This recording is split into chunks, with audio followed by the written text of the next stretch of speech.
अस्सलाम वालेकुम। आप मेरे पीछे देख सकते हैं 8 किलोवाट का सिस्टम, तो जिसमें मैं आपको सिस्टम दिखा देता हूँ।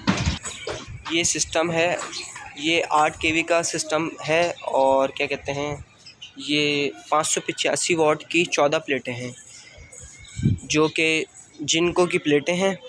और इस पे हम घर का क्या क्या लोड चलाते हैं वो भी मैं आपको बता देता हूँ। सबसे पहले तो इस प्लेटों पे आप देख सकते हैं, इन प्लेटों पे हमारे 2 नॉन इन्वर्टर एसी चल जाते हैं।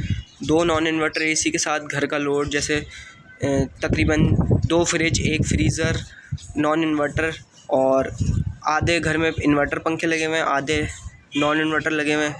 और क्या कहते हैं, ये जो है सिस्टम, ये 2 घरों का है। बराबर में हमारे चाचू का घर है और ये वाला हमारा घर है, तो दोनों के एक एक एसी चल जाते हैं। एक एसी वहाँ चल जाता है, एक एसी यहाँ चल जाता है। हम जो है ना, हमारे अब्बू और चाचू ने मिला के ये सिस्टम लगवाया था।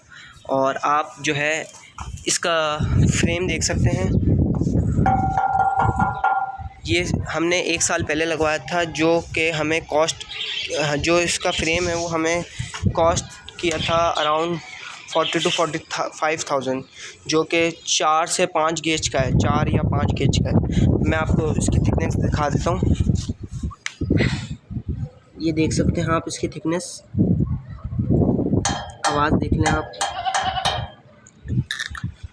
1 साल लगवाए वो हो गया, और क्या कहते हैं, हमें तो इससे बहुत सुकून हो गया। अब लाइटें जाएँ, लंबी लंबी लाइटें जाएँ जो हो, तो हमें कोई टेंशन नहीं है। और बिल में भी थोड़ा रिलीफ़ मिला हमें। हम वापडा के साथ तो एसी चलाते नहीं थे, तो फिर हमने यही सोचा कि सुबह जो है कि हम सोलर लगवा लेते हैं और एसी चला लेते हैं। अब हमारा एसी सुबह 9:30 बजे से दोपहर 4 बजे तक एसी चल जाते हैं। इस पे 2 नॉन इन्वर्टर, हमारी 5 किलोवाट की बैटरी, 5.12 किलोवाट की बैटरी है, और नॉक्स का इन्वर्टर है। दोनों चीज़ें नॉक्स की है। नॉक्स का 8 किलोवाट का इन्वर्टर है, जिसकी पीवी 11,000 है। आप चाहो तो फ्यूचर में प्लेटें बढ़ाना चाहो तो आप बढ़ा भी सकते हो। और क्या कहते हैं, इसको लगवाने से हमारे बिल में भी कमी आई। इस साल का जो बिल है वो हमारा 200 से यूनिट से नीचे ही रहा, 200 से ऊपर नहीं गया। और मैंने इन्वर्टर में एक सेटिंग ये भी की है कि बैटरी सिर्फ वापडा से चार्ज हो, मैंने एक सेटिंग ये की है कि बैटरी सिर्फ सोलर से चार्ज हो, वापडा से चार्ज ना हो। क्योंकि लाइट जब जाती है 3 घंटे की, तो उसमें हमारी बैटरी जो है कितनी 70 या 60% तक रह जाती है। तो अगर हम वापडा से चार्ज कराएं तो वो 1.5 से 2 यूनिट लेगी। और 15 दिन चाचू के मीटर पे चलता है, 15 दिन हमारे मीटर पे चलता है। तो 15 दिन का आप हिसाब लगा लें, 2 यूनिट, तो 15 दिन का 30 यूनिट। तो हमने यही सोचा है कि अब हम बैटरी वापडा से चार्ज करने के बजाय सोलर से बैटरी चार्ज करेंगे। तो हम ये सेटिंग कर दी है हमने। अब हम यही सेटिंग रखेंगे ताकि हमारे बिल में और कमी आए। और आप जो है कमेंट सेक्शन में और भी जो मैं बता ना सका हूँ वो भी आप मालूमात ले सकते हैं मुझसे। और आप सिस्टम की कॉस्ट पूछेंगे कि कितने में सिस्टम लगा, तो वो भी मैं आपको बता दूंगा। जब हमने सिस्टम लगवाया था तो हमने इसकी 2 पीवीज़ उतारी थी, आप देख सकते हैं। एक इसकी, एक ये अलग सीरीज़ है, 2 तार है ना, एक इसकी ये अलग सीरीज़ जा रही है और एक इसकी अलग सीरीज़। जहाँ एक ही इन्वर्टर में रही है, लेकिन 2 सीरीज़ बनवाई हुई थी। 2 सीरीज़ से फ़ायदा होता है, ये नहीं पता क्या फ़ायदा होता है, लेकिन फ़ायदा होता है। और हमने जो सोलर को अटैच करने के लिए जो क्लिप लगवाया है वो आप देख सकते हैं। ये इस क्लिप का एल क्लिप कहलाता है, पता नहीं कौन सा क्लिप कहलाता है। सबसे अच्छे होते हैं मिड क्लैम्प, वो हैवी भी होते हैं। उसमें आपका जो है ऊपर से यूँ पैनल को पकड़ लेता है। इसमें तो ये इसमें नीचे नट लगे हुए हैं ना, ये इस तरफ आपको दिखा देता हूँ मैं।